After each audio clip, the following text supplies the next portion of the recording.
So hello everyone and good morning सभी को। उम्मीद करता हूँ मेरी वॉइस प्रॉपर आ रही होगी सभी तक। और सभी स्टूडेंट्स को नाग पंचमी की हार्दिक शुभकामनाएं। मैंने घर के बाहर दूध रख दिया है तो आके पी लेंगे। ठीक है, तो उसी वजह से आज थोड़ा सा लेट हो गया। नहीं, वैसे तो कभी होता नहीं है। स्टार्ट करते हैं। वॉइस वगैरह सारी चीज़ें अगर प्रॉपर हो तो एक बार कंफर्म करेंगे।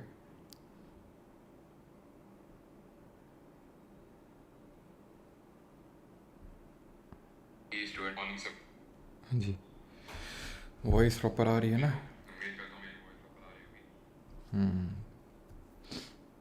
लगता है सर ने स्ट्रेस ले लिया एग्ज़ाम। हाँ यार, कल तो शाम को मुझे ऐसे लग रहा था भाई स्टूडेंट से ज़्यादा स्ट्रेस तो मुझे हो रहा है। ऐसा क्यों? फिर मैंने अपने आप को कंट्रोल किया। कंट्रोल उदय कंट्रोल। अब का आज जो मैंने मेडिटेशन सेशन लिया था।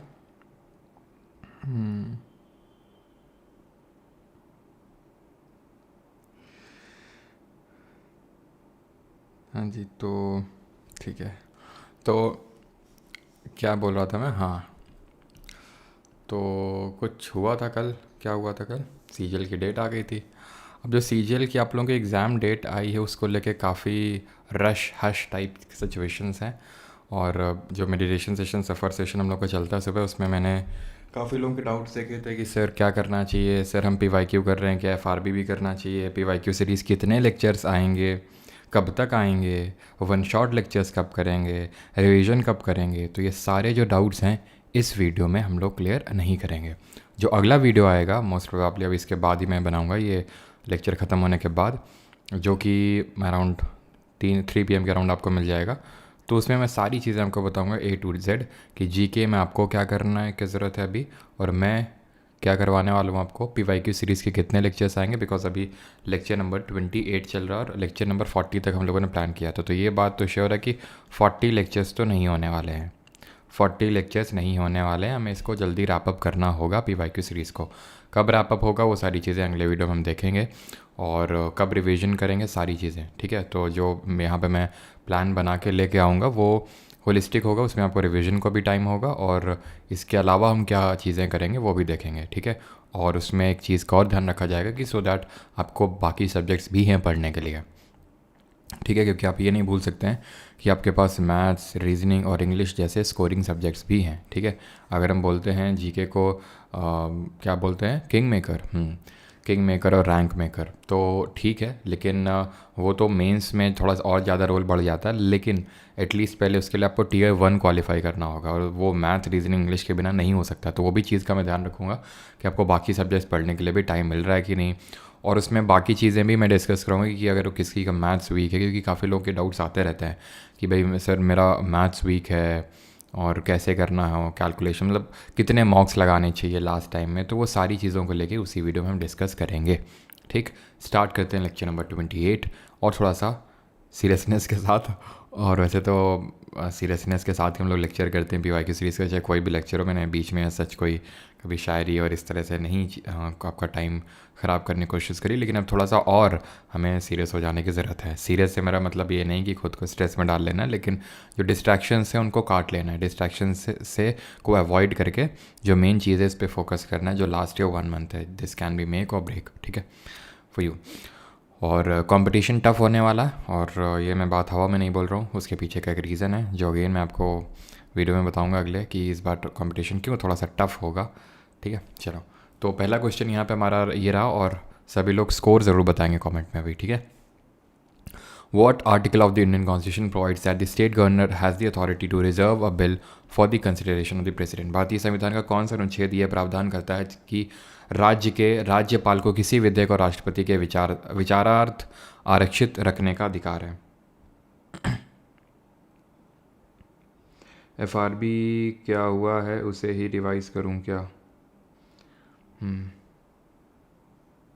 परमार सर, चैनल का name Parmar SSC all in one कर दो क्या?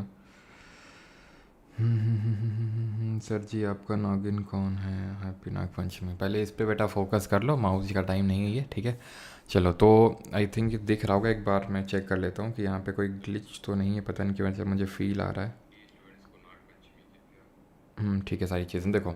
अब होता क्या है कि हमें पता है कि जब सेंटर में बिल आता है तो वो लोकसभा के पास देन राज्यसभा के पास, एंड देन वो हमारे प्रेसिडेंट जी के पास जाता है और प्रेसिडेंट जी क्या करते हैं, फिर उसको या तो एसेंट देते हैं, सहमति देते हैं, या फिर वो वीटो पावर का यूज़ करते हैं, which is a kind of negative power, जो कि आर्टिकल 111 में मेंशन्ड है। ठीक है, तो ये पूरा ऑर्डिनरी बिल इस तरह से चलता है। फिर हमें पता है सस्पेंसिव जो मनी बिल होता है उसमें सस्पेंसिव वीटो नहीं होता है। कॉन्स्टिट्यूशनल अमेंडमेंट बिल जो 2 तरह के होते हैं, आर्टिकल 368 मेंशन्ड है, part 20 of the constitution mentioned है, साउथ अफ्रीका कॉन्स्टिट्यूशन से लिए, उसमें कोई भी वीटो काम नहीं करता है। ये चीज़ को 24th कॉन्स्टिट्यूशनल अमेंडमेंट से जोड़ा गया था कि कॉन्स्टिट्यूशनल अमेंडमेंट बिल में कोई भी वीटो काम नहीं करेगा। सिमिलरली स्टेट के केस में क्या होता है, जैसे लेजिस्लेटिव असेंबली है, ये लेजिस्लेटिव काउंसिल है, और इसके बाद जाता है बिल किसके पास, गवर्नर के पास, यानी राज्यपाल के पास। अब राज्यपाल के पास भी सेम यही होता है, या तो वो सहमति दे सकता है या तो नेगेटिव पावर का यूज़ करेगा वीटो का। इसके पास एक एक्स्ट्रा पावर होती है, वो ये है कि ये अपने डिस्क्रिशन पे लिखा हुआ है कॉन्स्टिट्यूशन में, कि ये अपने डिस्क्रिशन पे कॉन्स्टिट्यूशन में लिखा हुआ है कि अपनी खुद की समझ से वो प्रेसिडेंट के लिए बिल को रिजर्व कर सकता है कि हम नहीं देंगे, ना तो एसेंट देंगे ना मना करेंगे, हमें समझ में नहीं आ रहा, हम राष्ट्रपति की तरफ भेजेंगे, क्योंकि ये बहुत ही ज़रूरी मुद्दे पर डील करता है। तो ये जब बिल प्रेसिडेंट के पास चला जाएगा ना, तो इसका काम ख़त्म हो जाएगा यहाँ से। लेजिस्लेटिव असेंबली और लेजिस्लेटिव काउंसिल दोनों इससे डील करेंगी, लेकिन हमें पता है हर स्टेट में तो लेजिस्लेटिव काउंसिल होती नहीं है। ज़रा बताइए कितने स्टेट में होती है? तो अगर सिर्फ लेजिस्लेटिव असेंबली है तो लेजिस्लेटिव असेंबली ही सिर्फ प्रेसिडेंट से डील करेगी, गवर्नर का रोल यहाँ पे ख़त्म हो जाएगा। इंपॉर्टेंट चीज़ यहाँ पे नोट करने वाली ये है कि अगर प्रेसिडेंट ने बिल को वापस लौटा दिया तो ठीक है, और जो फिर स्टेट का लेजिस्लेचर फिर से जो बिल भेजेगा प्रेसिडेंट के पास, ऐसा नहीं कि उसको अब एसेंट देना मैंडेटरी है। जैसे कि हमने इस केस में देखते हैं पार्लियामेंट के केस में कि अगर बिल को दोबारा भेज दिया जाता है प्रेसिडेंट के पास, तो अब उसको उसमें सहमति देना ज़रूरी हो जाता है, मैंडेटरी हो जाता है। इस चीज़ को 42nd अमेंडमेंट से ऐड किया गया था। 42nd अमेंडमेंट ने ये बोला था कि उसको एसेंट देना मैंडेटरी है। 44th ने बोला नहीं, पहली बार में तो लौटा सकता है, दूसरी बार में मैंडेटरी है। ठीक है, लेकिन यहाँ पे अगर बिल रिजर्व हो गया प्रेसिडेंट के लिए, तो वो फिर कितने नंबर ऑफ टाइम भी भेजा जा सकता है प्रेसिडेंट के द्वारा बैक। ठीक है, यानी कि प्रेसिडेंट के वीटो पावर को ओवरराइड नहीं किया जा सकता इस केस में। देखिए अब यहाँ पे क्या सही आंसर होगा, आर्टिकल नंबर 200 सही आंसर होगा। आर्टिकल 181 में क्या दिया हुआ है, इसमें ये दिया हुआ है जो कि हम पहले भी पढ़ चुके हैं कि जो स्पीकर और जो डेप्यूटी स्पीकर हैं लोकसभा के, वो हाउस को प्रिसाइड नहीं करेंगे जब उनके रिमूवल का रेजोल्यूशन चल रहा होगा। इनको हटाने की अगर प्रक्रिया चल रही है तो नीचे उतर के ज़रा आ जाओ और सारे लोगों के साथ बैठ जाओ, और जब सारे लोगों के साथ बैठोगे तो तुम्हारे पास जो सारे लोगों के पास वोटिंग का पावर होता है, that is voting at first instance, वो होगा तुम्हारे पास। तुम्हारे पास कास्टिंग वोट नहीं होगा। कास्टिंग वोट एक डिसाइडिंग वोट होता है जो कि प्रिसाइडिंग ऑफिसर यानी पीठासीन अधिकारी के पास होता है, और ये कास्टिंग वोट जो है वो तब उसको यूज़ करता है जब there is an equality of vote. अब ये स्पीकर डेप्यूटी स्पीकर हम कहाँ की बात कर रहे हैं, LA that is legislative assembly. Comment में जल्दी से बताएंगे। अगर मैं सेम आर्टिकल पार्ट 5 में जाऊँगा तो कहाँ पे मिलेगा मुझे वो चीज़, सेम चीज़। 190 की अगर बात करें तो इसमें लिखा हुआ है कि कोई भी अगर मेंबर ऑफ पार्लियामेंट 60 दिनों तक अपनी उपस्थिति दर्ज नहीं करवाता है, यानी एब्सेंट रहता है विदाउट हाउस का परमिशन, तो उसको डिस्क्वालीफाई कर दिया जाएगा। या फिर अगर कोई आदमी, कोई बंदा लोकसभा और राज्यसभा दोनों का सदस्य बन जाता है तो 14 दिन के अंदर बताना, तो उसको एक स्टिपुलेटेड टाइम के अंदर बताना होगा, नहीं तो उसकी राज्यसभा वाली सीट चली जाएगी। अगर मान लेते हैं कोई विधानसभा का और लोकसभा या फिर राज्यसभा किसी, मतलब विधानसभा का, जैसे अभी Akhilesh Yadav UP legislative assembly के मेंबर थे, अभी वो लोकसभा का चुनाव जीत गए थे लोकसभा का, तो उनको स्टिपुलेटेड टाइम के अंदर बताना होगा, नहीं तो उनका लोकसभा वाला सीट चला जाएगा। ठीक है, आप तो लोकसभा वाले सीट चला जाएगा, तो उन्होंने बताया होगा कि नहीं हमें लेजिस्लेटिव असेंबली में नहीं, हमें लोकसभा में बैठना है, अखिलेश यादव ने बताया होगा, तो वो लोकसभा में भी बैठते हैं। ठीक है, सिमिलरली इसमें कौन सा आर्टिकल होगा जो सेम चीज़ पार्लियामेंट के केस में बताएगा? पार्लियामेंट, ये तो भाई जो मैंने आपको चीज़ बताई ना, ये पार्लियामेंट वाली ही चीज़ बताइए तुम्हें। ठीक है, ये जो आर्टिकल 190 बोलता है कि कोई भी लेजिस्लेटिव काउंसिल, विधानसभा और विधान परिषद का सेम टाइम में मेंबर नहीं हो सकता है। लेजिस्लेटिव काउंसिल 6 स्टेट में, और वो 6 स्टेट बाई कैमरल लेजिस्लेचर कहलाएंगे।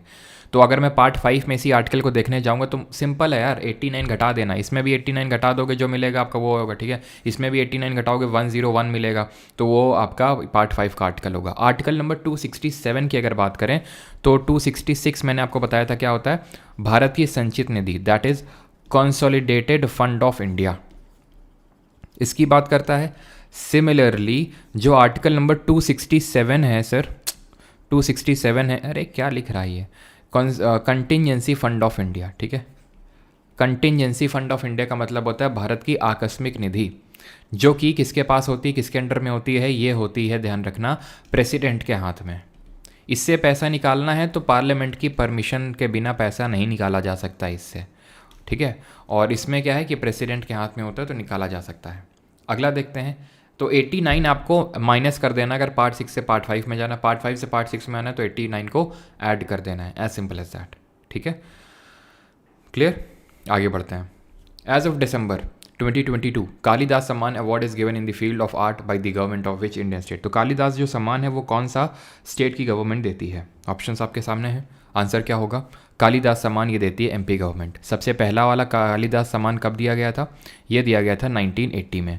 पहला वाला कालिदास सम्मान किस, और ये कितने उसमें दिया जाता है फील्ड में? तो ध्यान रखना 4 फील्ड में दिया जाता है। कौन कौन सी 4 फील्ड? एक तो आपकी क्लासिकल डांस है, फिर एक क्लासिकल म्यूज़िक है, देन आपका एक हो जाएगा यहाँ पे थिएटर, और एक हो जाएगा आपका प्लास्टिक आर्ट्स। तो ये 4 फील्ड में दिया जाता है। और सबसे पहला वाला किसको दिया गया था? ये अय्यर जी को, श्रीनिवास अय्यर और मंसूर जी को दिया गया था। श्रीनिवास अय्यर और मंसूर, ये दो लोगों को दिया गया था फर्स्ट बार जो दिया गया था। और 2022 वाला यानी कि जो सबसे लेटेस्ट है वो दिया गया था पी वेंकटेश कुमार, ठीक है, पी वेंकटेश कुमार। क्लियर है? तो आंसर ऑप्शन नंबर 2। अगला question, what is the size of standard table tennis size? और टेबल टेनिस की जो बॉल होती है उसका साइज़ क्या होता है? टेबल टेनिस को हम पिंग पोंग के नाम से भी जानते हैं, ठीक है, पिंग पोंग के नाम से भी जानते हैं। और इसका यहाँ पे पूछ रहा है टेबल टेनिस की बॉल की क्या पूछ रहा है? साइज़ पूछ रहा है। तो 40 मिलीमीटर होगा, ठीक है। सर वो सारी चीज़ें जो अगला वीडियो आएगा उसमें देखेंगे, ठीक है। चलो, तो यहाँ पे सही आंसर क्या होगा? Option number 3, and that is 40 millimetre. और क्या यहाँ पे आपसे पूछ सकता है टेबल टेनिस में इसकी जो बॉल होती है, ठीक है, उसका वेट कितना होता है? बॉल का वेट कितना होता है? जो टेबल होती है उसकी हाइट कितनी होती है? टेबल की हाइट कितनी होती है? तो वेट की जब अगर हम बात करें तो 2.7 ग्राम, ये 2.7 ग्राम इसका वो होता है, वेट होता है। और ये मतलब कलर इसके बात करें तो यूजुअली वाइट कलर होता है, लेकिन वाइट हो गया और ऑरेंज हो गया, ठीक है। इसमें जैसे मैंने जो खेला था तो ऑरेंज में ही खेला था, कभी वाइट में 1-2 बार खेला था, लेकिन आई थिंक जो अभी होते हैं जो मैंने ओलंपिक्स में देखे वो वाइट ही होता है बॉल, ठीक है, कलर। लेकिन वो वाइट भी हो सकता है, ऑरेंज भी हो सकता है। टेबल की हाइट की बात करें दैट इज़ 2.5 फीट, ठीक है, विच इज़ रफली आई थिंक 76 सेंटीमीटर के तकरीबन ही बैठेगा, ठीक है। आगे बढ़ते हैं, अभी अगला क्वेश्चन देखते हैं। और जो नेट होता है, नेट, ठीक है, नेट जो 2 हिस्से जो होते हैं टेबल के उनको डिवाइड करता है, ठीक है, तो उसका पता होना चाहिए कि मतलब वो कितने इंचेस का होता है। तो वो आपका रफली 6 इंचेस होता है वो, ठीक है, जो आपका नेट होता है। आगे बढ़ते हैं, अगला क्वेश्चन है, and that is which of the following organisms can initiate. और ये एक चीज़ ध्यान रखना, ये मैंने नेट का मतलब 6 इंच क्या होगा, इसका हाइट होगा ये, ठीक है। इसका विड्थ मत समझ लेना, विड्थ तो ऑब्वियस ही बात है ज़्यादा होगा, रफली आई थिंक विड्थ इसका 6 फीट होता है, इसका जो विड्थ होता है, ठीक है, 6 फीट होता है। आगे बढ़ते हैं, which of the following organism can initiate ecological succession even in bare rocks. ऐसे सक्सेशन को क्या बोलते हैं जहाँ पे पहले कोई कुछ था ही नहीं, कोई वहाँ पे इकोसिस्टम नहीं एग्जिस्ट करता था, एकदम बेयर रॉक से वो वहाँ पे शुरू हुआ है। तो ऐसे सक्सेशन को हम बोलते हैं प्राइमरी सक्सेशन। और सेकेंडरी क्या होता है? जहाँ पे एग्जिस्ट कर रहा था कुछ और वहाँ से वो चीज़ चेंज हो गई है। सक्सेशन का मतलब होता है जो चेंज होता है इकोलॉजी में, उसको हम सक्सेशन बोलते हैं। अगर कुछ नहीं था और चीज़ें आ गई, मतलब वहाँ पे फ्लोरा फौना आ गया, तो प्राइमरी। चीज़ें थीं, उसकी जगह पे कोई और दूसरे तरह की चीज़ें आ गई तो उसको हम सेकेंडरी बोलते हैं। तो आंसर यहाँ पे होगा लाइकेंस। लाइकेंस हमने पढ़ा था, इसी से हमारा लिटमस पेपर बनता है, जो ब्लू टू रेड कन्वर्ट होता है जब एसिड होता है, और रेड टू ब्लू होता है जब बेस होता है। और लिचेंस क्या होता है हमारे, या फिर लाइकेंस किस फाइलम से बिलोंग करते हैं? तो ये थैलोफाइटा से बिलोंग करते हैं। और किसके बीच की सिम्बायोटिक रिलेशनशिप होते हैं ये। और हमने देखा था किस तरह से जब सक्सेशन होता है तो इस जोन को जहाँ पे हाईएस्ट प्रोडक्टिविटी होती है इसको हम बोलते हैं इकोटोन, जब इकोलॉजिकल सक्सेशन होता है। और जो फाइनल कम्युनिटी बन के आती है उसको हम बोलते हैं क्लाइमेक्स कम्युनिटी। क्लाइमेक्स कम्युनिटी बोलते हैं उसको।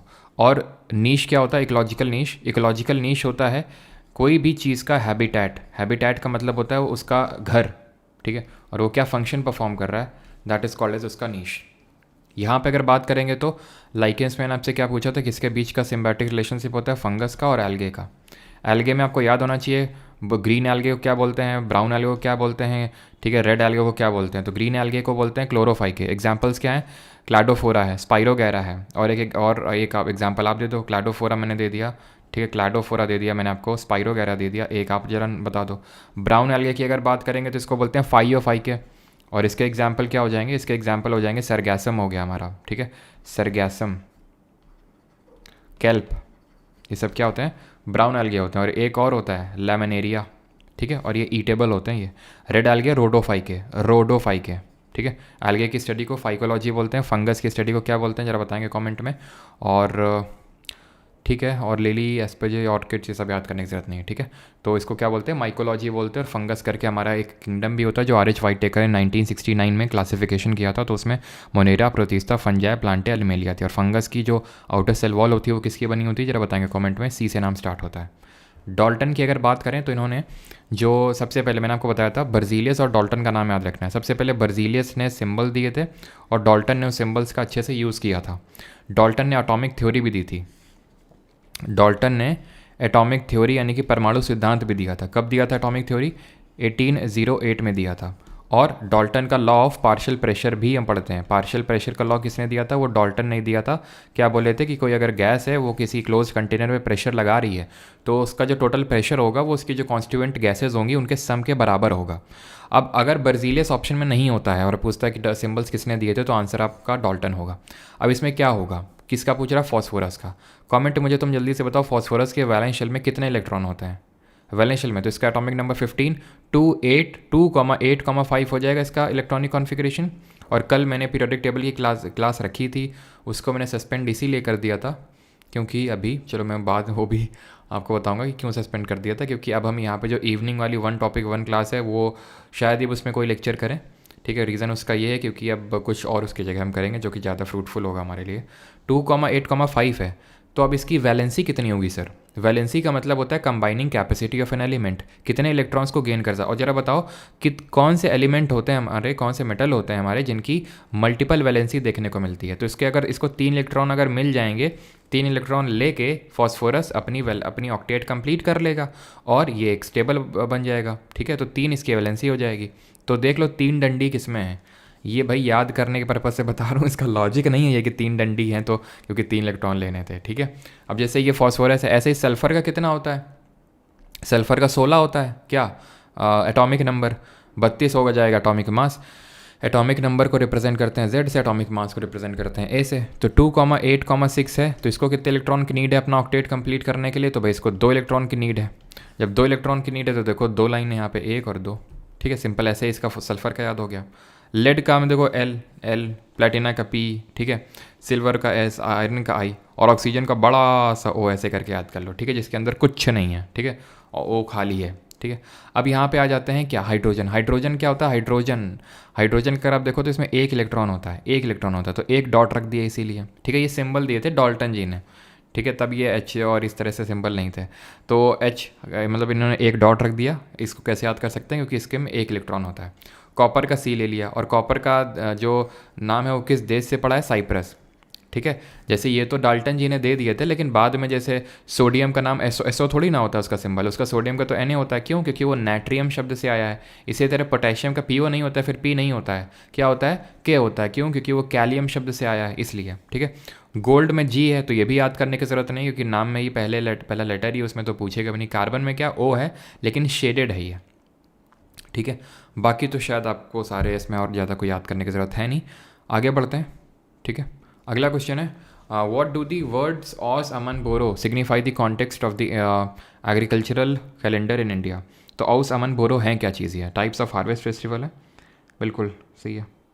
और हम बिल्कुल अभी जो हम गोल्ड के लिए यूज़ करते हैं वो AU सिंबल होता है। सिंबल भी यार कभी कभी पूछ लेता है, मैंने अभी देख रहा था, ठीक है, वो सिंबल भी कभी कभी पूछ लेता है। और एक चीज़ मैं बोलूँगा कि परमार SSC करके जो टेलीग्राम चैनल है उसको ज्वाइन कर लीजिएगा, क्योंकि अभी से मैं आपको कभी कभी कुछ क्वेश्चंस शेयर करता रहूँगा, ठीक है, जो हम लोगों ने यहाँ पे नहीं किया, जो मुझे लगता है कि अगर इंपॉर्टेंट हो सकते हैं हमारे लिए, ठीक है, तो उसको ज्वाइन कर लीजिएगा, लिंक आपको डिस्क्रिप्शन में मिल जाएगा। तो यहाँ पे अगर बात करें गोल्ड, तो गोल्ड के लिए जैसे AU होता है, सिल्वर का AG होता है, प्लैटिनम का तो PT होता है, तो उतना डिफिकल्ट नहीं है। लेड का PB होता है, टिन का SN होता है, टंजस्टन का W होता है। टंजस्टन का हम यूज़ कहाँ करते हैं? फिलामेंट ऑफ बल्ब बनाने के लिए। क्यों? क्योंकि जो टंजस्टन का मेल्टिंग पॉइंट होता है वो बहुत ज़्यादा होता है, और फ्यूज़ वायर का जो होता है उसका मेल्टिंग पॉइंट बहुत कम होता है। फ्यूज़ का जो होता है मेल्टिंग पॉइंट कम होता है, और रेजिस्टेंस बहुत ज़्यादा होता है, कंडक्टेंस भी बहुत ज़्यादा होता है फ्यूज़ का, ध्यान रखना। ये टंजस्टन है जिसका मेल्टिंग पॉइंट बहुत ज़्यादा होता है। बल्ब में गैस कौन सी यूज़ करते हैं ज़रा बताइए। तो ये गोल्ड हो गया, जो किस में डिजॉल्व होता है? एक्वा रेजिया में डिजॉल्व होता है। एक्वा रेजिया क्या होता है? एक्वा रेजिया होता है 2 एसिड का mixture, and that is HCl और HNO3 का मिक्सचर, ठीक है। और ये हो जाता है हमारा 3 पार्ट्स में लेते हैं और इसको 1 पार्ट में लेते हैं।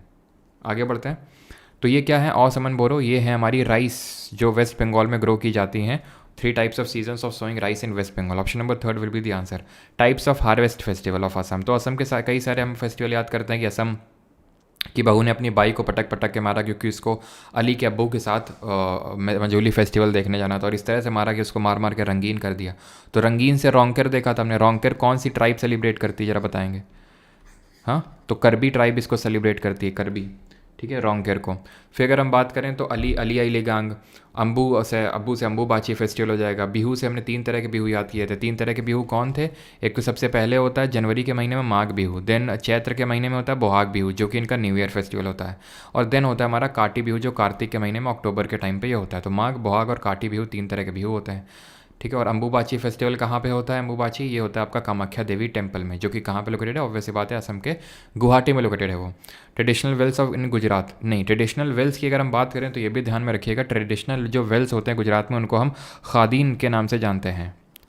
खादीन क्या होते हैं? एक तरह का वाटर हार्वेस्टिंग सिस्टम होता है। जैसे कि राजस्थान और गुजरात में हमें पता है बारिश उतनी होती नहीं है, तो वाटर लेवल जो ग्राउंड वाटर लेवल है वो भी नीचे चला जाता है। तो इसकी वजह से क्या होता है, बरसात के टाइम पे इनको पानी को स्टोर कर लिया जाता है, तो ये वाटर जो है नीचे चला जाता है। और ज़रा ये बताइए मुझे, उस वाटर को क्या बोलते हैं जो हार्ड रॉक के बीच में स्टोर्ड होता है, उसको क्या बोलते हैं? तो ये खादीन हो गया। ऐसे ही जोहाड़ होते हैं, जोहाड़ भी होते हैं राजस्थान में, राजस्थान के कई पार्ट्स में। और ऐसे ही आपके होते हैं जिनको बोलते हैं कुल। कुल किस में देखने को मिलते हैं? ये हिमाचल प्रदेश में।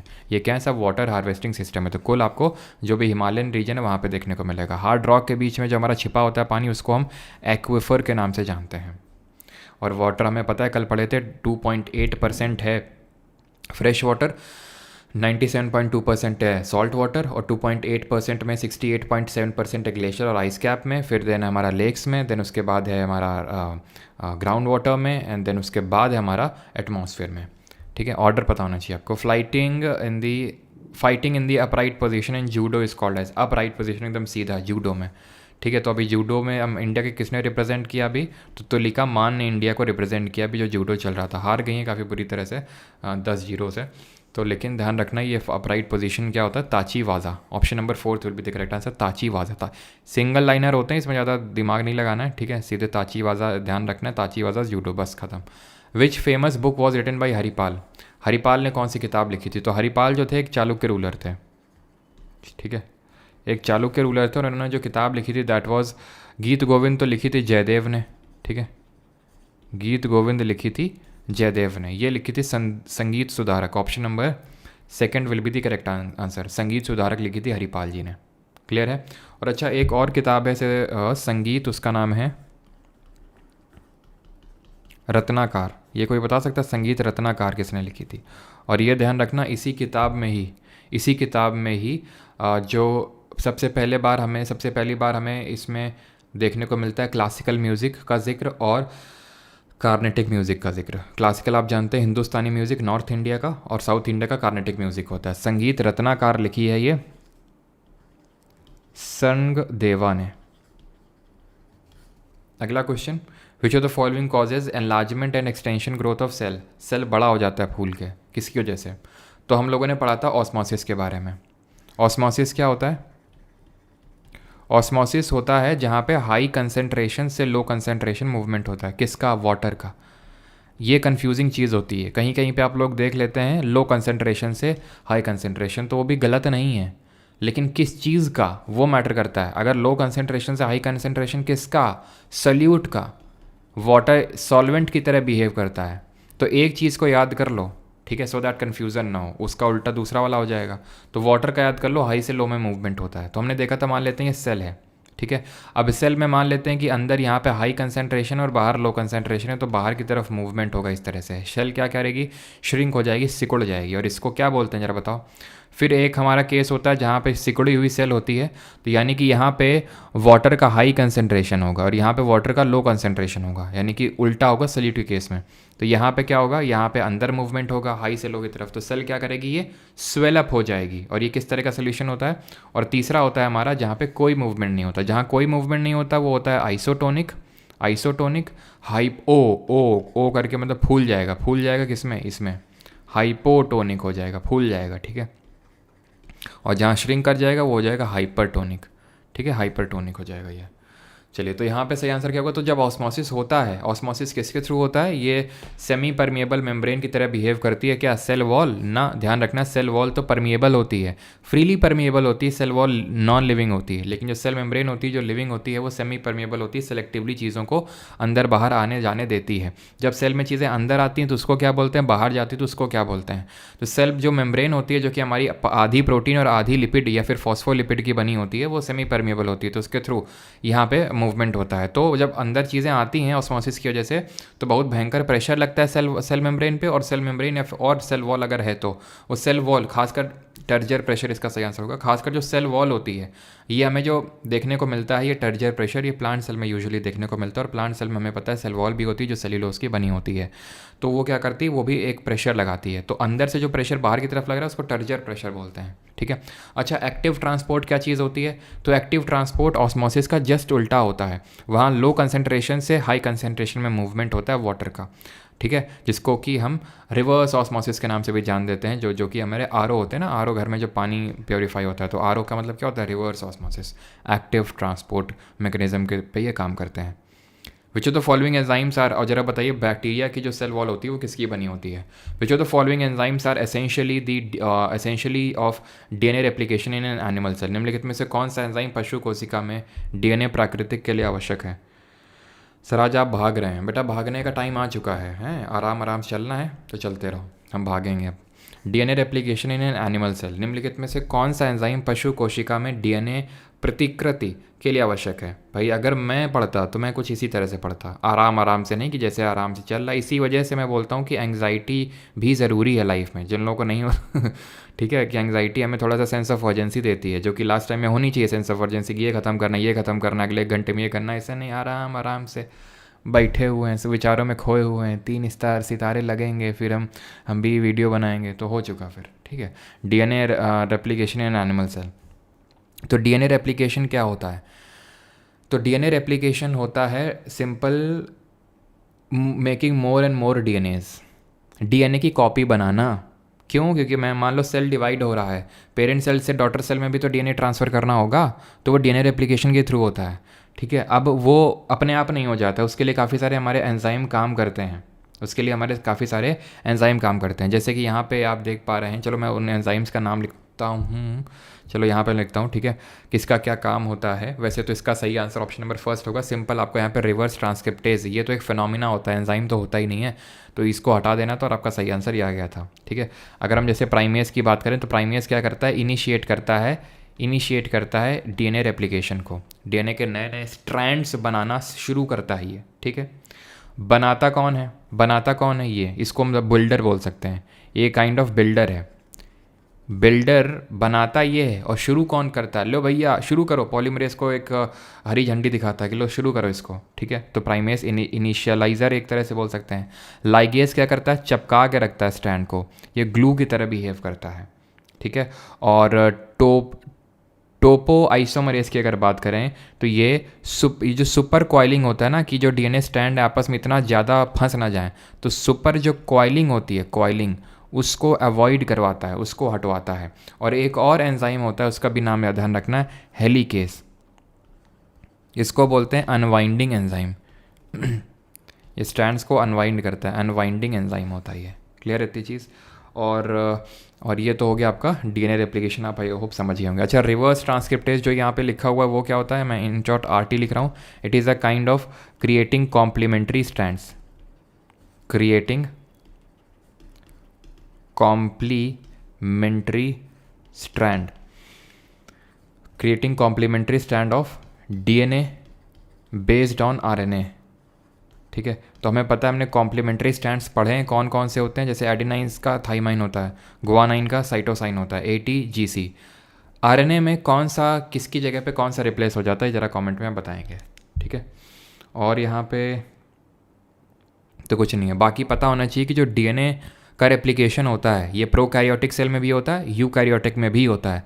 बस होता ही है कि हमें पता है कि यूकैरियोटिक का मतलब होता है उसमें ट्रू न्यूक्लियस है, प्रोकैरियोटिक में ट्रू न्यूक्लियस नहीं होता। प्रोकैरियोटिक का मतलब जो हमारे बैक्टीरिया लोग हैं, माइकोप्लाज्मा हो गया, साइनोबैक्टीरिया हो गया, ये सब क्या है, ये सब आपके जैसे साइनोबैक्टीरिया को हम ब्लू ग्रीन एल्गे के नाम से भी जानते हैं, तो ये सब प्रोकैरियोटिक होते हैं। प्रो है यानी इनमें सेल ऑर्गेनल्स नहीं है और इनमें वो नहीं है अंदर का न्यूक्लियस। अच्छा, कौन सा ऐसा सेल ऑर्गेनल ही होता है जो कि यू और प्रो दोनों में होता है, तो दोनों में ही होगा, लेकिन यू वाले में न्यूक्लियस के अंदर होगा और प्रो वाले में न्यूक्लियस के बाहर, क्योंकि उसमें न्यूक्लियस होता ही नहीं, ऑब्वियस सी बात है, ठीक है।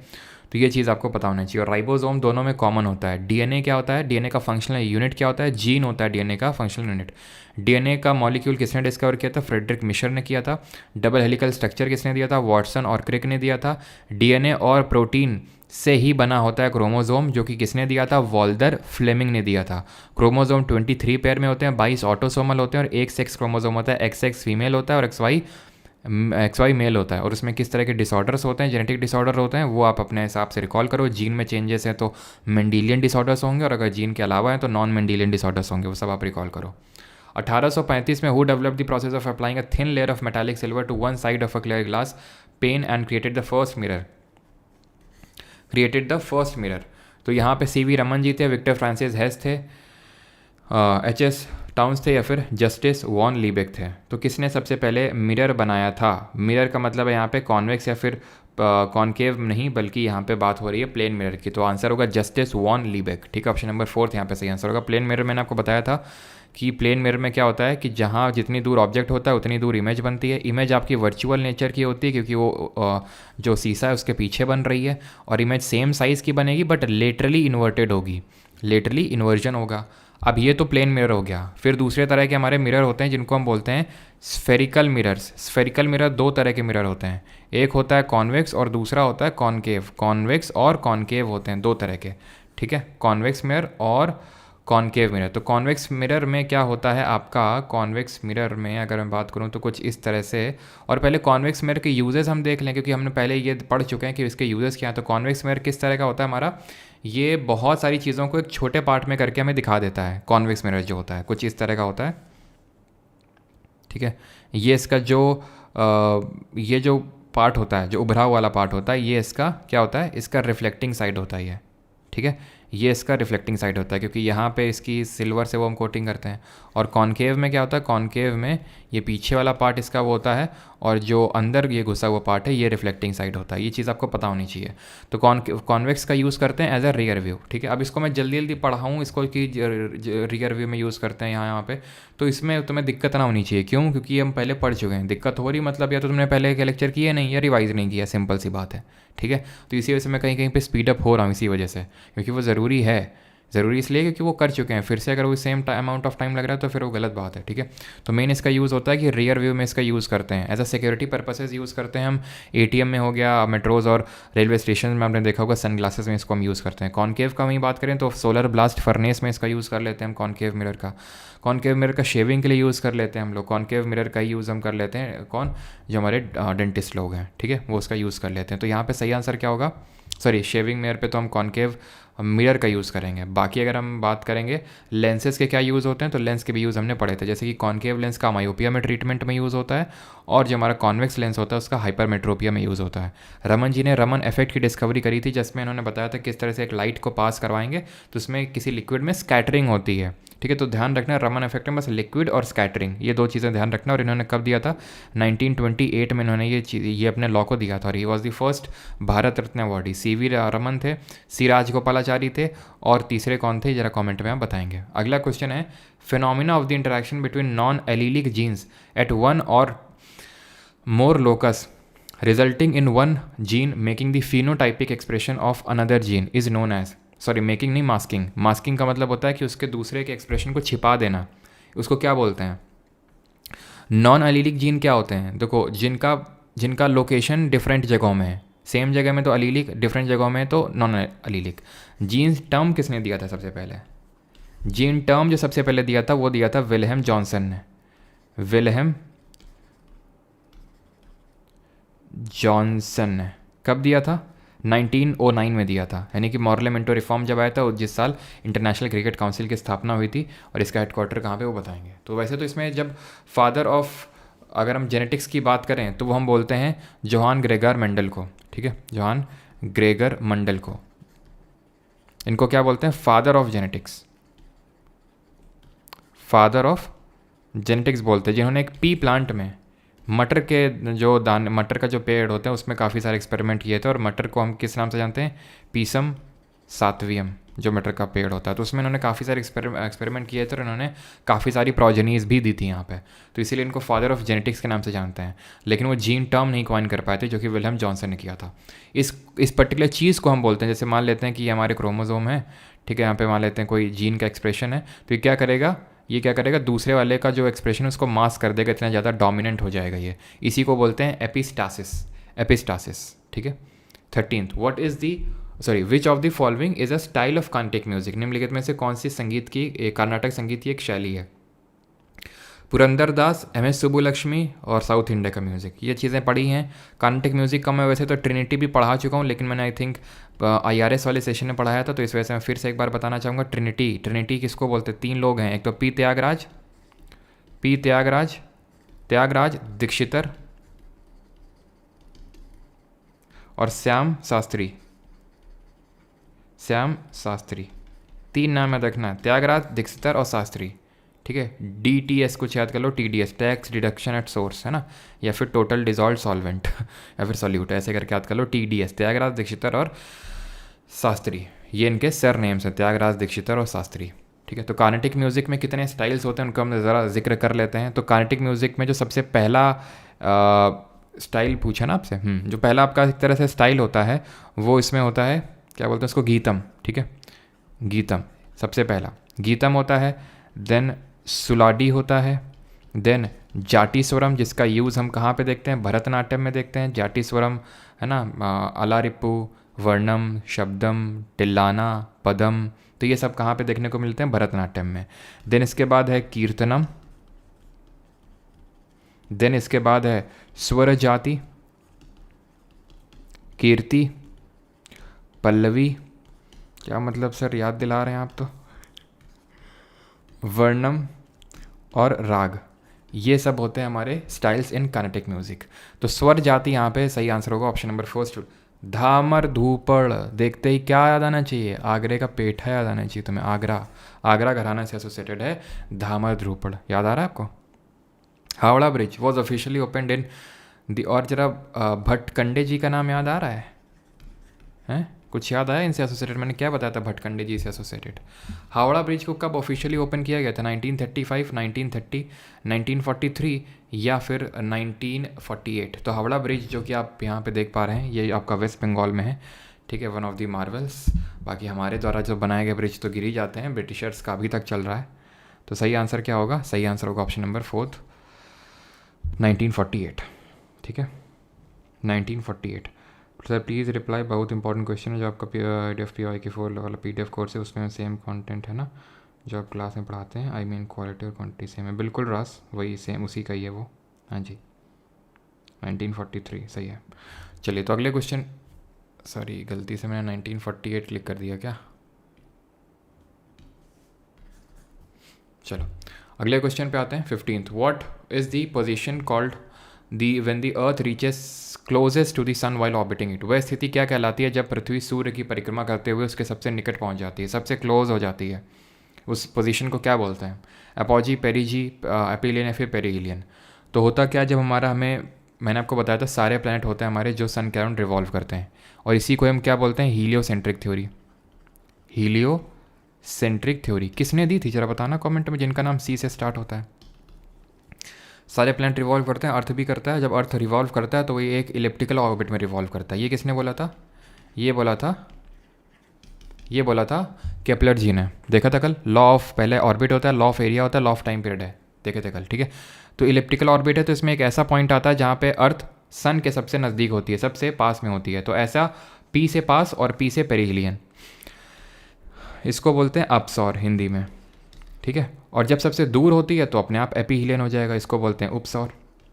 डेट याद होनी चाहिए, ये कब होता है, ये रफली 4 वही मान के चलो 3-4 जनवरी को होता है, और ये भी रफली 4 जुलाई को होता है, ये सबसे दूर, ठीक है। अब मुझे पता है वो डाउट आएगा कि पास होता है सबसे पहले तो जनवरी में क्यों सर्दी पड़ती है, गर्मी कहाँ ही पड़ती है, कैसे, जो नदर्न हेमिस्फीयर है टिल्टेड अवे, देख लो northern hemisphere tilted away from the sun है, सदर्न हेमिस्फीयर, और हम जो रहते हैं इंडिया वाले वो कहाँ पे रहते हैं, नदर्न हेमिस्फीयर, या फिर to be very precise north east hemisphere में हम रहते हैं, ठीक है। तो ये डेट याद होनी चाहिए। अच्छा, एपोजी पेरीजी क्या होता है, तो ये जब हमारा जो चंदा मामा होता है, चंदा मामा यानी कि शकुनी मामा नहीं, चंदा मामा की बात हो रही है, यानी कि जो अब हमारा मून होता है which is the only satellite of our planet earth. तो मून क्या है, और यहाँ पे एक लेबनिट्स करके पॉइंट है, आपको पता है हाईएस्ट पॉइंट मून का, तो मून भी हमारे अर्थ का चक्कर काटता है इलिप्टिकल ऑर्बिट में, तो उसके साथ भी ऐसा होता है कि वो सन अर्थ के सबसे जब नज़दीक होता है तो उसको पेरिजी बोलते हैं, जब सबसे दूर होता है तो अपोजी बोलते हैं। इसकी डेट क्या है, ये हर महीने होता है, तो इसकी कोई डेट नहीं याद करनी है आपको। क्लोजेस्ट यानी सबसे पास, पी से पेरिहिलियन, ठीक है। और ये हीलियोसेंट्रिक थ्योरी किसने दी थी, heliocentric theory was given by Copernicus, ये कॉपरनिकस ने दी थी। आगे देखते हैं, competitive behaviour and competitive market structure are dash related.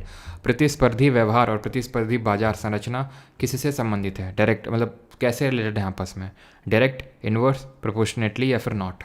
Competitive behaviour और कॉम्पिटिटिव मार्केट स्ट्रक्चर, तो मार्केट स्ट्रक्चर को थोड़ा सा समझने का प्रयास करते हैं, पता नहीं मैंने आपको बताया कि नहीं बताया, लेकिन अभी देख लीजिए। तो हमारे 4 फॉर्म ऑफ मार्केट होते हैं, तो मोनोपोली एग्जिस्ट करती है, दूसरा होता है मोनोपोलिस्टिक कॉम्पिटिशन, ठीक है, मोनोपोली है, और एक पहले याद रखो ओलिगोपोली याद कर लो, कैसे भी याद कर लो, कोई ऐसा सच ऑर्डर नहीं है, लेकिन समझने के लिए ओलिगोपोली, ठीक है, मोनोपोलिस्टिक कंपटीशन, एंड चौथा and the last is perfect competition. Monopoly का मतलब होता है जहाँ पे there is a entry barrier, सिर्फ एक ही सेलर है, only one seller many buyers, ठीक है, only one seller is there. Oligopoly में क्या है, एंट्री बैरियर तो नहीं है, लेकिन एंट्री करना उतना आसान भी नहीं है, फ्यू सेलर्स हैं यहाँ पे, जैसे कि लैपटॉप का मार्केट हो गया हमारा, टेलीकॉम इंडस्ट्री हो गया, एयरटेल है, जियो है, ज़्यादा BSNL है, तो ज़्यादा है ही नहीं है, तो फ्यू सेलर्स हैं और बायर्स बहुत सारे हैं। मोनोपोलिस्टिक कंपटीशन क्या है, many sellers and many buyers, many sellers many buyers दोनों में सेम है, इसमें भी बहुत सारे बेचने वाले होते हैं, बहुत सारे खरीदने वाले तो ऑब्वियस बात हमेशा बहुत सारे ही होते हैं। परफेक्ट कंपटीशन, बहुत सारे खरीदने वाले, तो कुछ भी बेचो, जहर ही बेचोगे तो खरीदने तो आ ही जाते हैं लोग, ठीक है। तो monopolistic competition, perfect competition, seller दोनों में मैक्सिमम मतलब बहुत सारे होते हैं, बहुत सारे मैनी होते हैं, लेकिन डिफ्रेंशिएशन कहाँ पे आता है, ये सेल कर रहे हैं होमोजेनस प्रोडक्ट को, यानी कि इनके प्रोडक्ट्स में डिफ्रेंशिएशन नहीं है, होमोजेनस प्रोडक्ट्स हैं इनके, और इनके बात करेंगे तो नॉन होमोजेनस है, ठीक है,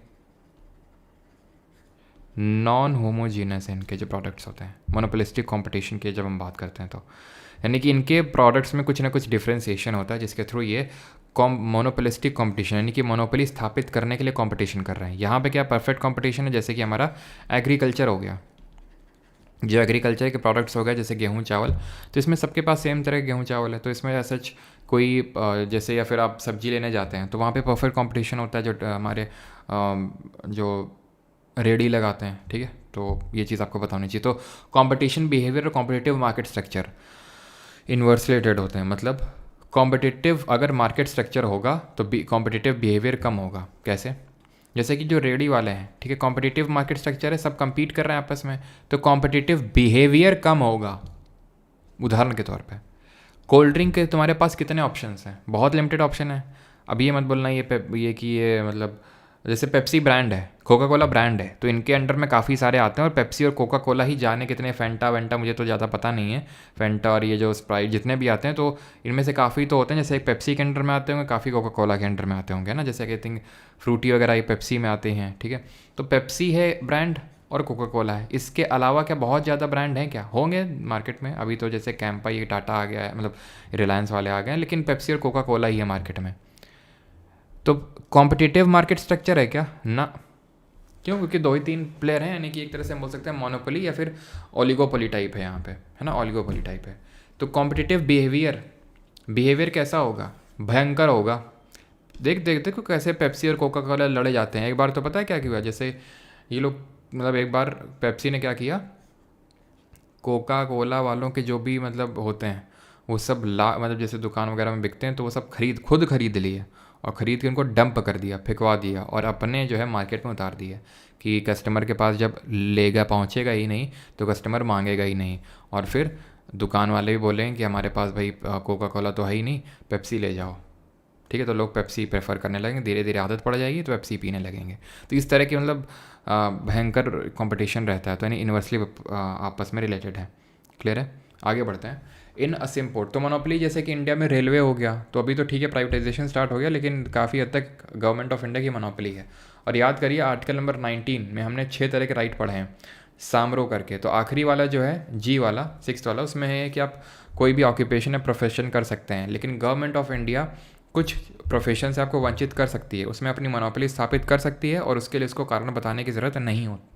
ठीक है, ये चीज़ है। मोनोपोलिस्टिक कंपटीशन के एग्जांपल जैसे कि टूथपेस्ट का हमारा मार्केट हो गया, मोबाइल फ़ोन का मार्केट हो गया। टूथपेस्ट में क्या है कि भाई हमारे टूथपेस्ट में नमक है, कोई बोलता है हमारा टूथपेस्ट में नीम है, कोयला है, तो ये सब चारकोल है, तो ये सब बोलते रहते हैं। ठीक है, लेकिन हैं सेम, लेकिन सिमिलर हैं लेकिन सेम नहीं बोल सकते उनको हम। सिम्पोर्ट में क्या होता है? सिम्पोर्ट बताइए जल्दी से, what is in symport? Current affairs का प्लान है, निशान सिंह बताएंगे, थोड़ा सा सब्र कर लो यार, हैं रहा ना जा रहा तुम लोगों से अभी।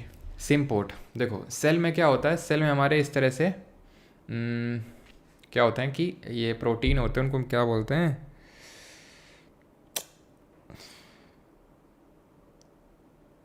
नाम याद नहीं आ रहा है, सी से नाम स्टार्ट होता है उसका, नाम आ रहा है लेकिन आ नहीं पा रहा है, चलो कोई नहीं। तो यहाँ पे क्या होता है, जो सेल होते हैं तो यहाँ से अंदर बाहर होती हैं चीज़ें। अभी मैंने आपसे थोड़ी देर पहले पूछा तो जब सेल के अंदर होती हैं चीज़ें तो उसको क्या बोलते हैं? एंडोसाइटोसिस। और जो बाहर होती हैं, जब बाहर जाती हैं तो एक्सोसाइटोसिस बोलते हैं। खाना अंदर ले रहे तो फैगो, पानी अंदर ले रहे हैं तो पीनो। ठीक है, तो यहाँ पे क्या होता है, जब चीज़ें अंदर आती हैं, जैसे एक मॉलिक्यूल अंदर आ रहा है, सिर्फ अंदर आ रहा है, ठीक है, तो उसको बोलेंगे यूनिपोर्ट। क्या बोलेंगे? यूनिपोर्ट। और अगर अंदर बाहर एट द सेम टाइम दोनों हो रहा है, 2 मॉलिक्यूल्स का हो रहा है, तो उसको हम बोलेंगे या तो एंटीपोर्ट या सिनपोर्ट। एंटीपोर्ट तब बोलते हैं जब एक इधर और एक उधर जा रहा है, दोनों अलग अलग डायरेक्शन में, तो इसको बोलते हैं एंटीपोर्ट। और अगर सेम ही डायरेक्शन में दोनों, या तो इधर दोनों नीचे की तरफ या दोनों ऊपर की तरफ, तो इसको बोलते हैं सिम्पोर्ट। तो यहाँ पे सिम्पोर्ट है तो both molecule cross the membrane in the same direction. Press and registration of books act, that is PRB act, was enacted in which year?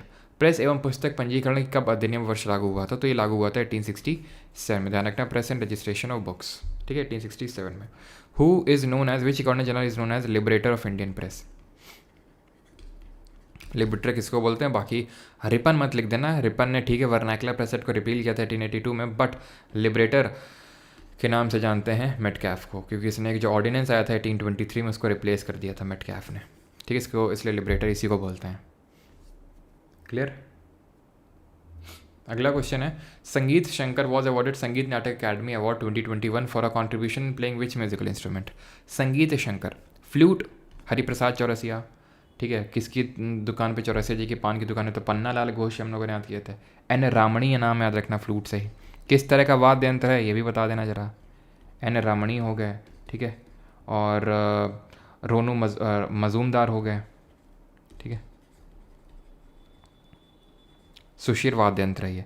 Santoor जो कि स्ट्रिंग्ड इंस्ट्रूमेंट है, संतूर। तो संतूर संत लोग शिव जी के भजन गाते हैं, तो शिव कुमार शर्मा भजन गाते हैं। भजन सापोरी शिव कुमार शर्मा के बेटे राहुल शर्मा, संतूर से, ठीक है। वॉयलिन, वॉयलिन इसका सही आंसर होगा। संगीता शंकर ये बेटी हैं एन राजम की, जो अगेन वॉयलिन प्लेयर हैं, ठीक है, एन राजम। और वीजी जोग किस घराने से हैं वीजी जोग? कमेंट में जल्दी से बताएंगे। वीना, वीना से हमारे APJ अब्दुल कलाम जी, समुद्रगुप्त और औरंगज़ेब, ठीक है, 3 लोगों के नाम याद रखना है। वीजी जो मेहर घराने से, जिससे हमारे पंडित रविशंकर, जिससे कि हमारे फ्लूट के एक्सपोनेंट हमारे हरिप्रसाद चौरसिया जी बिलोंग करते हैं। सरोद के अली अकबर खान हैं। सुरबहार की अन्नपूर्णा देवी जी हैं। ये सब इसी घराने से बिलोंग करते हैं। मैया जिसके फाउंडर अलाउद्दीन खान है, जो कि एमपी का घराना है। कमेंट में बताएंगे मेवाती घराना के फाउंडर कौन है। And not the last question is this, in which year did Indian archers participate in the Olympics for the first time. और कौन से पहले इंडियन आर्चर थे जिनको कि सबसे पहला अर्जुन अवार्ड मिला था, और अर्जुन अवार्ड की देने की शुरुआत कब से शुरू हुई थी। तो फर्स्ट टाइम ये दिया गया था फर्स्ट टाइम पार्टिसिपेट किया था 1988 में। अर्जुन अवार्ड सबसे पहले 1961 में कॉन्स्टिट्यूट किए गए थे, और सबसे पहले किसी आर्चर को जो दिया गया था वो कृष्णा दास को दिया गया था। ठीक है, सबसे पहले नंदू नाटेकर थे जिनको बैडमिंटन के लिए दिया गया था। क्रिकेट के लिए सलीम दुर्रानी जी को दिया गया था, और जो हमारे शेट्टी जी थे उनको कबड्डी के लिए दिया गया था। ठीक है, तो ऑप्शन, और एथलेटिक्स में गुरबचन सिंह रंधावा जी को दिया गया था। तो ऑप्शन नंबर 3 यहाँ पे सही आंसर हो जाएगा। Is that clear? Not the last question, because अब से हम 25 क्वेश्चन करेंगे। जितने भी लेक्चर्स अभी करेंगे तो उसमें 25 ही क्वेश्चन रहेंगे। करंट अफेयर्स के नहीं रहेंगे उसमें, बिकॉज अब करंट अफेयर्स के लिए अलग से लेक्चर बनेगा और उसमें हम देखेंगे। ठीक है। Air transport was launched in India in the year 1911 between which 2 places. Time उतना नहीं हुआ, देख सकते हैं आप, क्योंकि 2 कारण है उसके। एक थोड़ा सा स्पीड है मेरी, और दूसरा कारण है कि काफ़ी वन लाइनर टाइप के क्वेश्चन सब यहाँ पे लिए हैं, क्योंकि जो समझने समझाने वाले क्वेश्चन थे वो ऑलमोस्ट आप ये मानिए हो गए हैं सब। जो कॉन्सेप्ट इन्वॉल्विंग हमारे होते हैं जो क्वेश्चन, चाहे वो ज्योग्राफी के हों, पॉलिटी के हों, चाहे वो हिस्ट्री के हों, चाहे वो इकोनॉमिक्स के हों, ये सब हो चुके हैं। जो सिंगल लाइनर की ट्रेन कहाँ चली थी, ट्रांसपोर्ट बस सर्विस कब स्टार्ट हुई थी, पोस्टल सर्विस कब स्टार्ट हुई थी, एयर ट्रांसपोर्ट कब स्टार्ट हुआ था, इस तरह की चीज़ें। जरा कमेंट में बताना कि पहले जो हाई कोर्ट है इंडिया में वो कब बना था। तो 1911 में इलाहाबाद से नैनी के बीच में पहला एयर ट्रांसपोर्ट सर्विस स्टार्ट हुआ था। ठीक है, और पहला रेल लाइन 1853 डलहौजी के टाइम पे बॉम्बे से थाने के बीच में स्टार्ट हुआ था।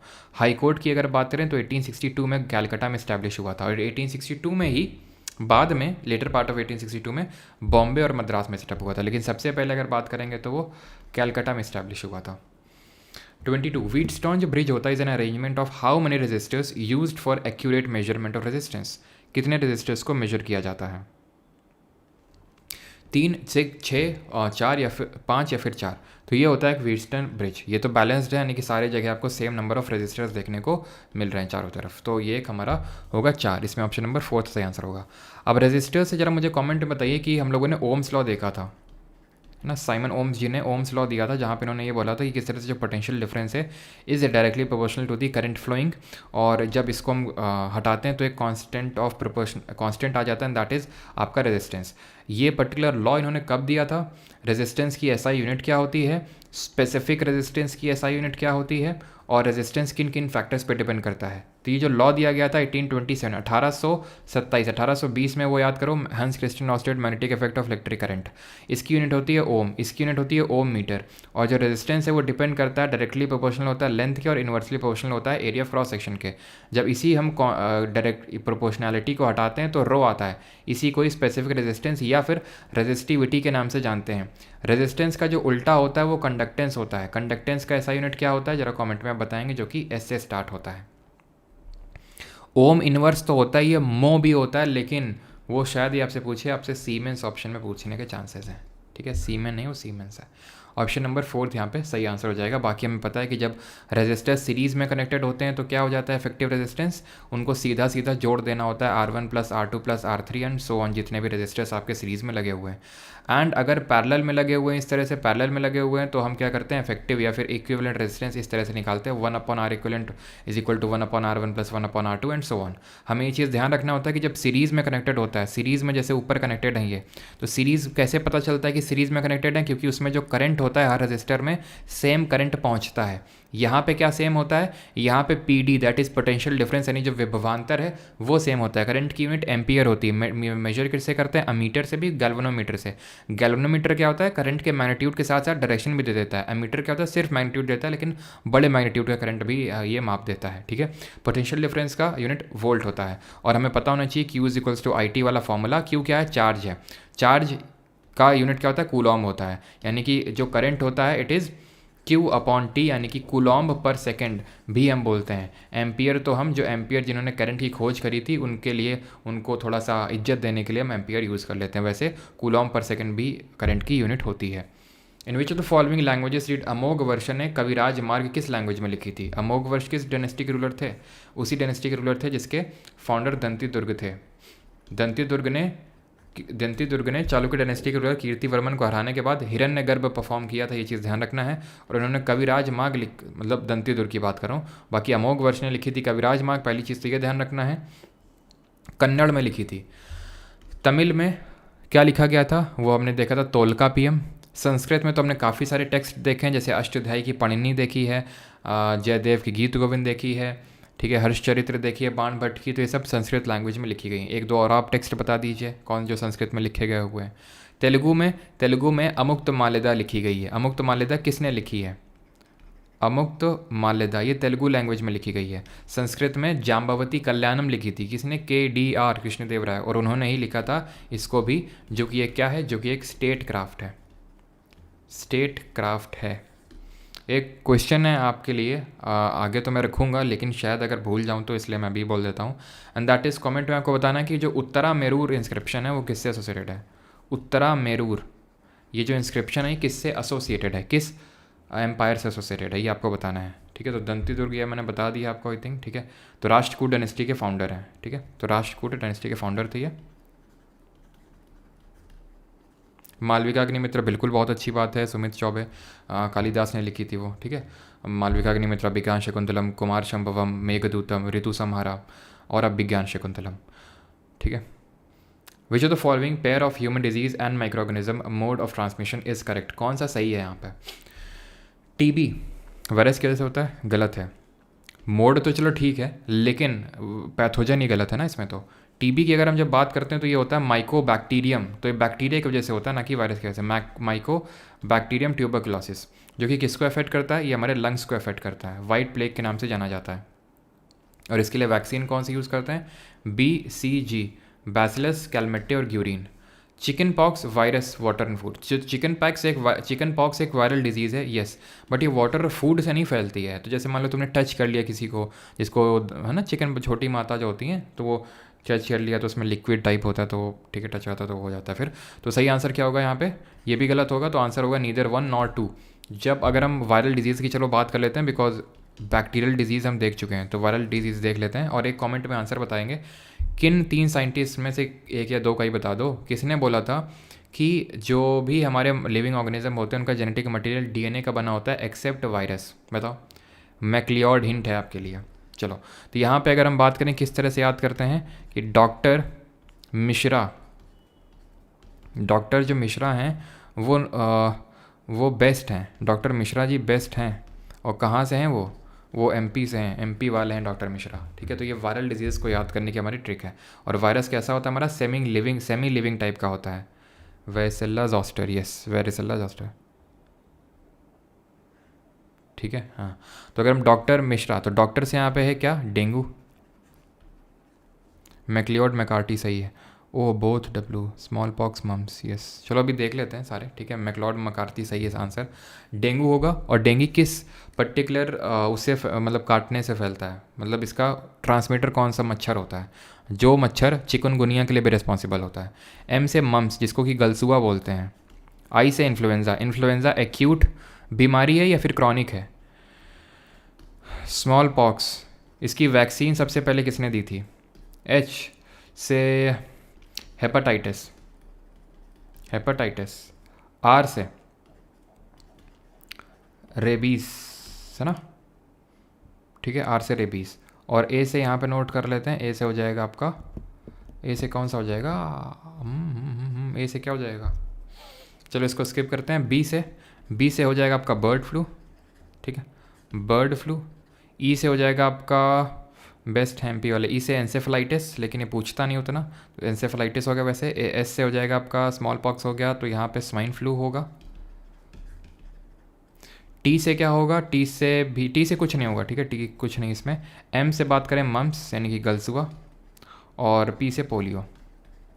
और पोलियो की किसने वैक्सीन दी थी सबसे पहले, ये आपको बताना है। तो डेंगू की अगर हम बात करें कौन सा मस्कीटो होता है? This is your Aedes aegypti.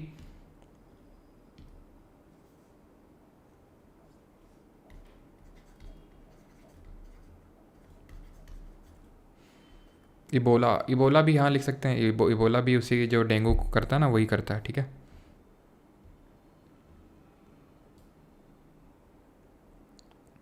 ठीक है, तो एडीज़ एजिप्टी होता है और यही सेम चिकनगुनिया को भी फैलाता है।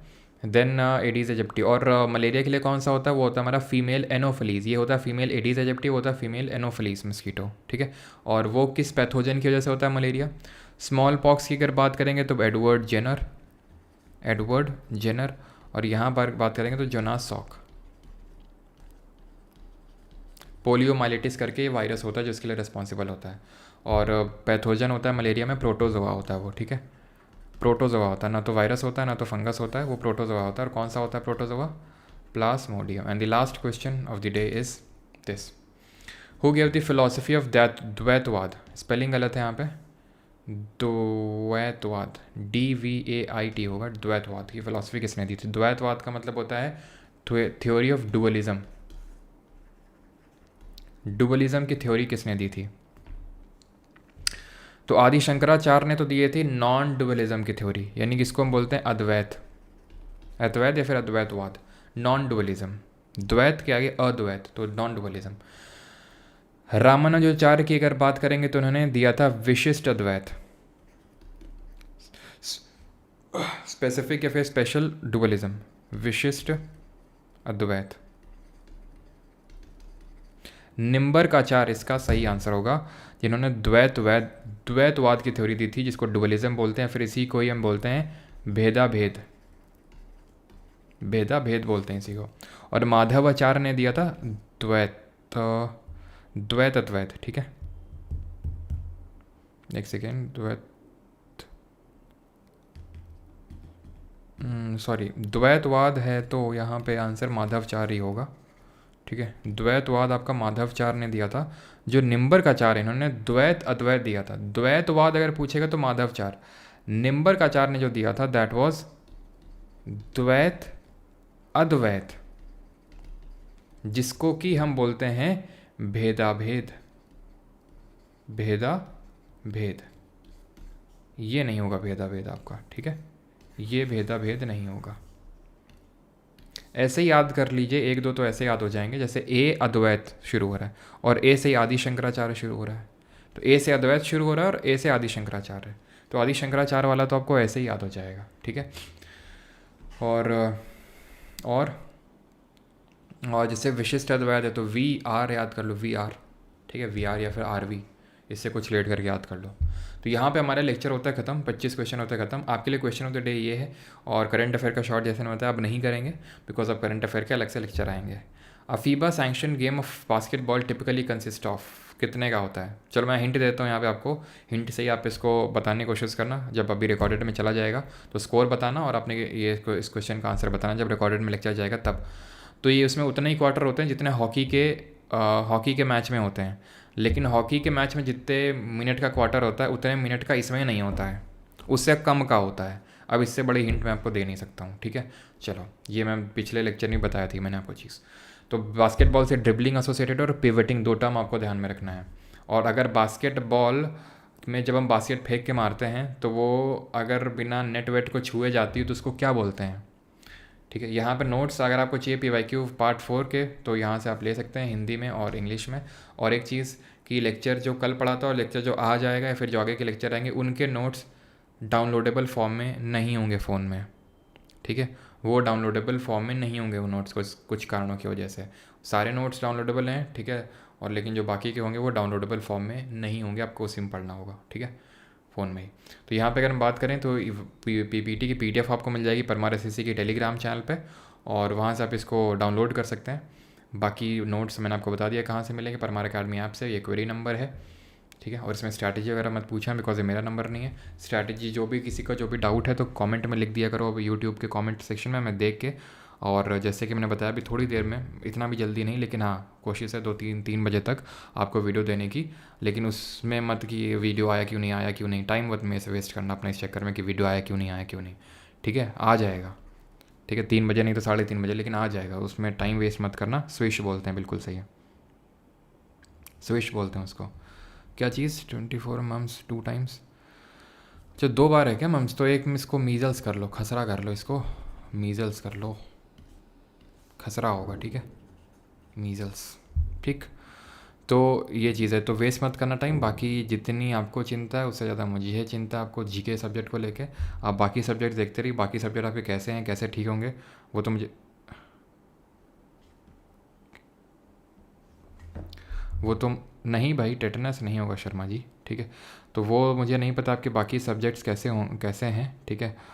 लेकिन भाई टेटनस बैक्टीरिया की वजह से होता है, ध्यान रखना। टेटनस टेटनस बार बार लिख रहे हो, टेटनस क्लॉस्ट्रीडियम टेटनी नाम का बैक्टीरिया होता है, उसकी वजह से होता है वो, उसकी वजह से नहीं। मैंने आपको बताया था टी से नाम शुरू होते हैं, टेटनस का, टाइफॉइड का और टीबी का, तीनों ही बैक्टीरिया की वजह से होते हैं, ठीक है। टाइफॉइड सल्मोनेला टाइफाई से होता है, और ट्यूबरक्लोसिस हो गया, और आपका ये टेटनस हो गया है, ठीक है। तीनों के नाम टी से स्टार्ट होते हैं, तीनों बैक्टीरिया की वजह से होते हैं।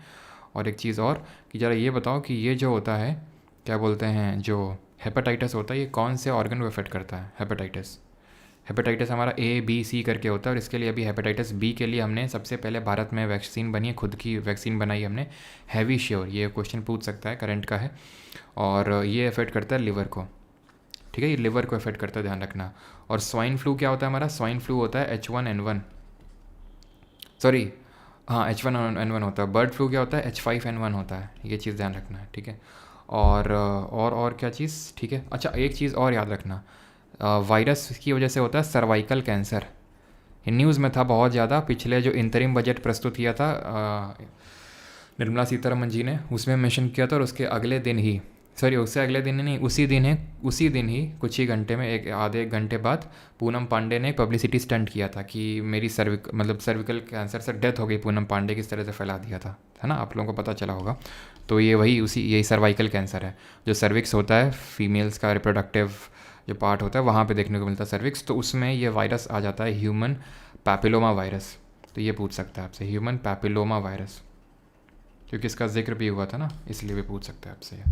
तो ये चीज़ है। बाकी हेपेटाइटिस आपका लिवर को इफेक्ट करता है, इसी तरह से आपका जो जॉन्डिस होता है, ठीक है, जॉन्डिस वो भी आपके लिवर को ही इफेक्ट करता है।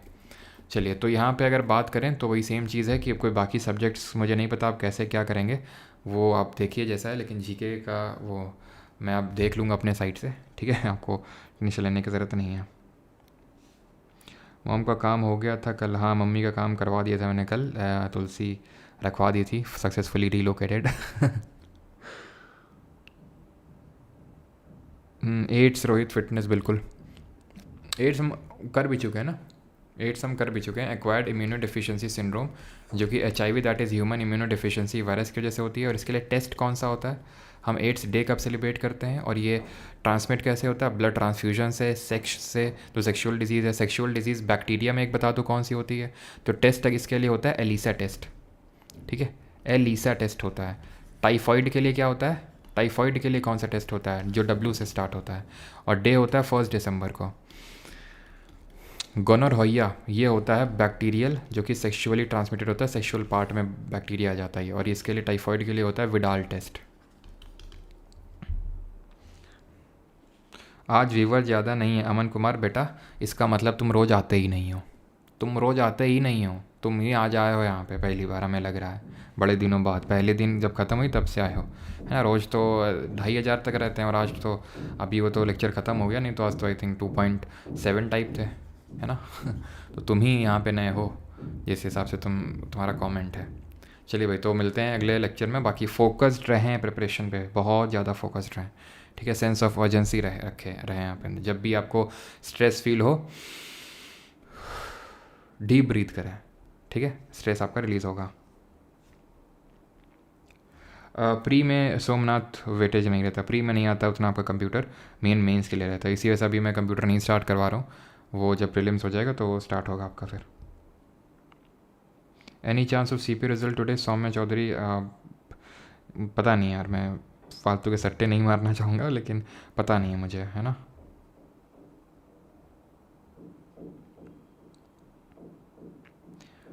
हाँ हाँ कराएंगे तनिष्का जी, अभी वीडियो जब आएगा तो उसमें बताएंगे करंट अफेयर कैसे करेंगे।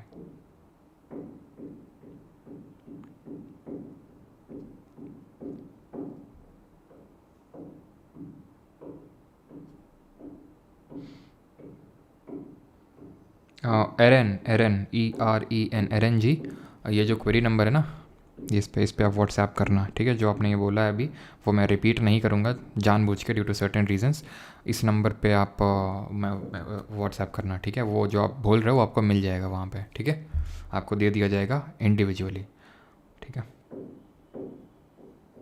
बट ट्राई नॉट टू, ठीक है, शेयर इट।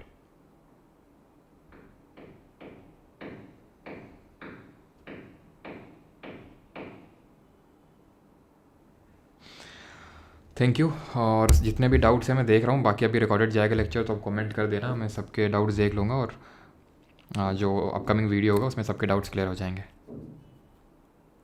आज पतंग उड़ाओ कि नहीं प्रशांत तिवारी? प्रशांत तिवारी पतंग उड़ाओगे कि नहीं बेटा? प्रशांत पतंग उड़ाएंगे और काटेंगे भी।